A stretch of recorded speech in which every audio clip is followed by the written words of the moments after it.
বন্ধুরা, আশা করি তোমরা সবাই ভালো আছো। দেখো, একটি গল্প কাক ও শেয়াল এর ইংরেজি গল্প। দেখো, প্রথমে আমি গল্পটি ইংরেজি সেন্টেন্স ওয়াইজ ফ্লুয়েন্টলি পড়ছি, তারপরে বাংলা অনুবাদ করছি, তারপরে প্রতিটি ওয়ার্ডের অর্থ বলে দিচ্ছি, তারপরে সেন্টেন্স ওয়াইজ পড়ছি। ওকে, দেখো। A crow was sitting on a tree with a piece of meat in his beak. A fox wanted to get the meat. He came to the tree and said to the crow, "How beautiful you are! Your feathers are so black and shiny. Your voice must be very sweet. Please sing a song for me." The crow was very happy to hear the fox's word. He opened his beak to sing.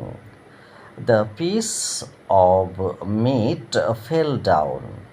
The fox quickly picked it up and ran away. এরপর দেখো বাংলা অনুবাদ বলছি। প্রতিটি word wise অর্থ। আ মানে একটি, ক্রো মানে কাক, ওয়াজ মানে ছিল, সিটিং মানে বসে, অন মানে উপরে, এ মানে একটি, ট্রি মানে গাছ, উইথ মানে সাথে, মানে একটি, পিস মানে টুকরো, অব মানে এর, মিট মানে মাংস, ইন মানে মধ্যে, হিজ মানে তার, বিক মানে চঞ্চু মানে ঠোঁট, আর মানে একটি। আরও একবার দেখো, ফক্স মানে শেয়াল, ওয়ান্টেড মানে চেয়েছিল, টু মানে জন্য, গেট মানে পেতে, দ্য মানে সেই, মিট মানে মাংস, হি মানে সে, কেম মানে এসেছিল, টু মানে কাছে, দ্য মানে সেই, ট্রি মানে গাছ, অ্যান্ড মানে এবং, সেড মানে বলল, টু মানে কাছে, দ্য মানে সেই, ক্রো মানে কাক, হাউ মানে কত, বিউটিফুল মানে সুন্দর।